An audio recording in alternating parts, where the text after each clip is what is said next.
sehat dan salam sejahtera untuk kita semua. Jumpa lagi dalam renungan harian kita bersama saya, Suster Petronella, Guru Karoka SCC. Hari ini hari Senin, tanggal 30 Agustus 2021, Pekan Biasa ke-22. Permenungan kita diambil dari Injil Lukas, bab 4 ayat 16 sampai ayat 30 dengan tema, walau ditolak, tetaplah berbuat baik.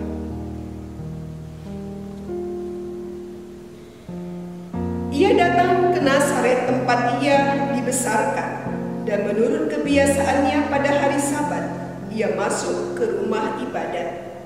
Lalu berdiri hendak membaca dari Alkitab. Kepadanya diberikan kitab Nabi Yesaya, dan setelah dibukanya ia menemukan nas di mana ada tertulis, Roh Tuhan ada padaku, oleh sebab ia telah mengurapi aku untuk menyampaikan kabar baik kepada orang-orang miskin, dan ia telah mengutus aku untuk memberitakan pembebasan kepada orang-orang tawanan dan penglihatan bagi orang-orang buta, untuk membebaskan orang-orang yang tertindas, untuk memberitakan tahun rahmat Tuhan telah datang. Kemudian ia menutup kitab itu, memberikannya kembali kepada pejabat, lalu duduk, dan mata semua orang dalam rumah ibadat itu tertuju kepadanya.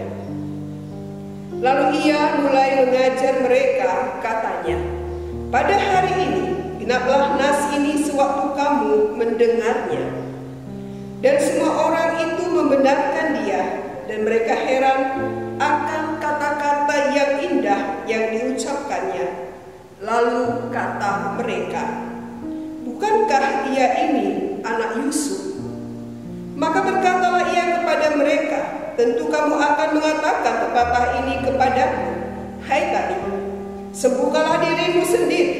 Perbuatlah di sini juga di tempat asalmu ini segala yang kamu dengar yang telah terjadi di Kapernaum. Dan katanya lagi, aku berkata kepadamu, sesungguhnya tidak ada nabi yang dihargai di tempat asalnya.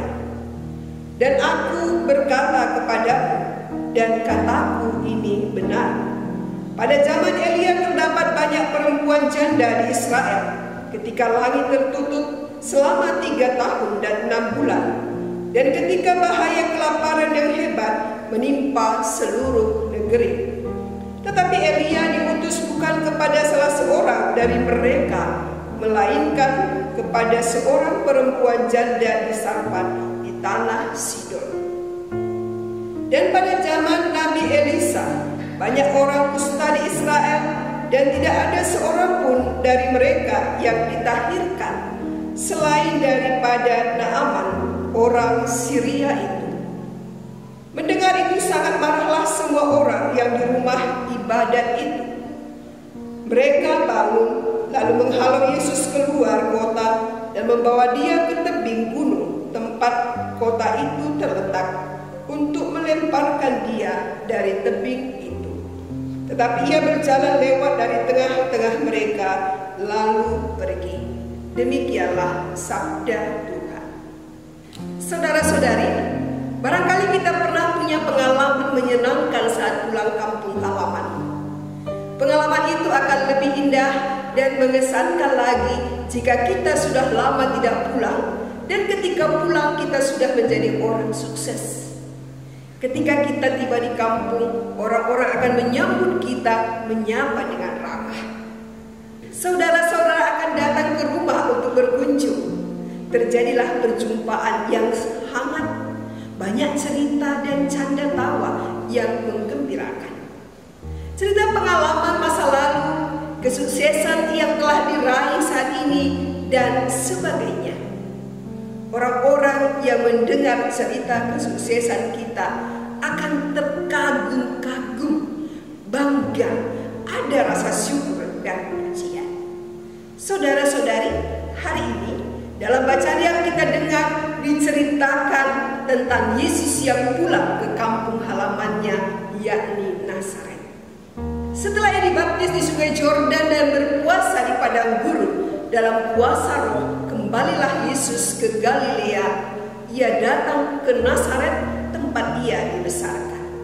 Bagaimana sambutan orang-orang sekampungnya? Mari kita lihat. Menjadi kebiasaan Yesus, pada hari Sabat ia akan masuk ke rumah ibadah. Tidak hanya pergi ke rumah ibadah, tetapi juga menyampaikan amanatnya di situ.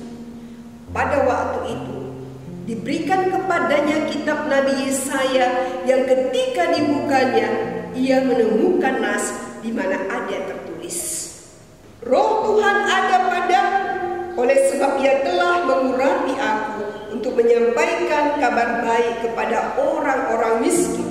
Dan ia telah mengutus aku untuk memberitakan pembebasan kepada orang-orang tawanan dan penglihatan bagi orang-orang buta, untuk membebaskan orang-orang yang tertindas, untuk memberitakan tahun rahmat Tuhan telah datang.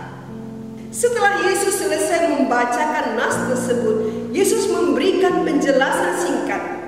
Pada hari ini, genaplah nas ini, sewaktu kamu mendengarnya. Dengan demikian, Yesus menyatakan bahwa janji yang diwartakan dalam Yesaya sudah terpenuhi. Sebagai orang yang terurapi, Yesus sadar akan tugas utusannya. Maka dengan tegas ia menyatakan maksud kedatangannya, bahwa ia diutus untuk menyampaikan kabar baik kepada orang-orang miskin, memberitakan pembebasan kepada orang tawanan, penglihatan bagi orang buta, pembebasan bagi orang yang tertindas, dan memberitakan tahun rahmat Tuhan sudah datang.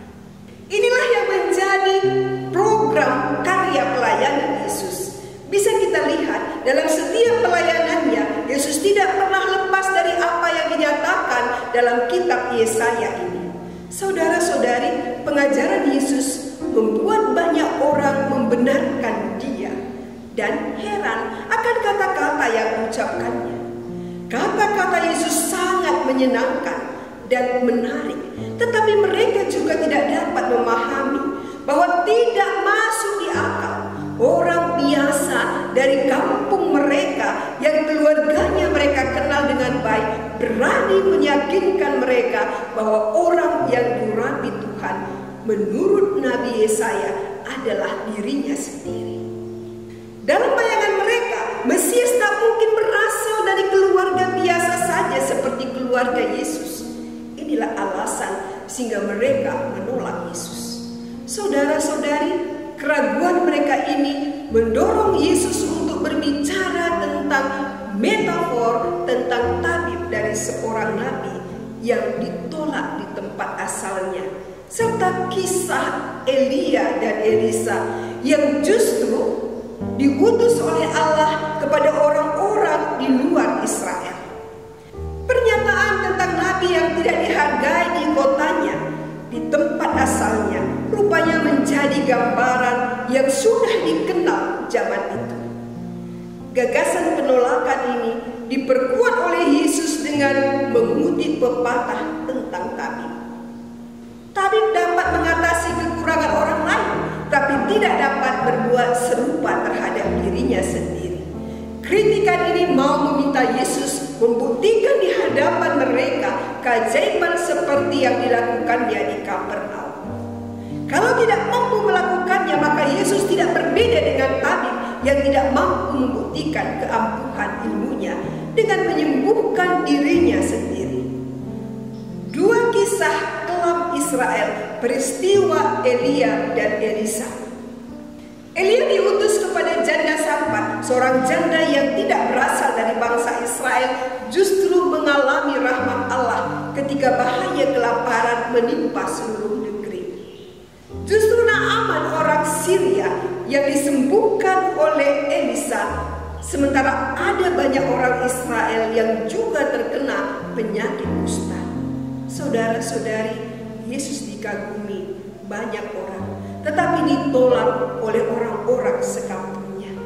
Tetapi penolakan ini tidak melumpuhkan Yesus, tidak membuat ia berhenti untuk berkarya. Ia tetap teguh dengan perutusan yang telah dinyatakannya. Hanya saja ia mengerti bahwa ia harus keluar dari kota kelahirannya dan membawa warta gembira itu kepada mereka yang terbuka untuk menerimanya. Apa yang bisa kita petik dari sabda Tuhan ini? Pertama, untuk menerima dan percaya penuh kepada Tuhan tidak selalu mudah.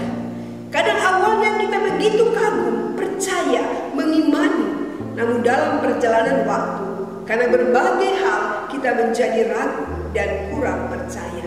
Inilah juga dinamika hidup beriman.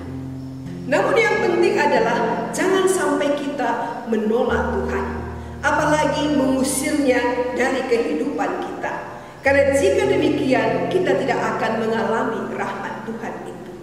Yang kedua, penolakan mungkin akan kita alami ketika kita melakukan kebaikan dalam tugas pelayanan kita. Walau demikian, janganlah penolakan melumpuhkan kita dan membuat kita berhenti berbuat kebaikan. Tetapi tetaplah teguh melakukan kebaikan, khususnya bagi mereka yang terbuka hati.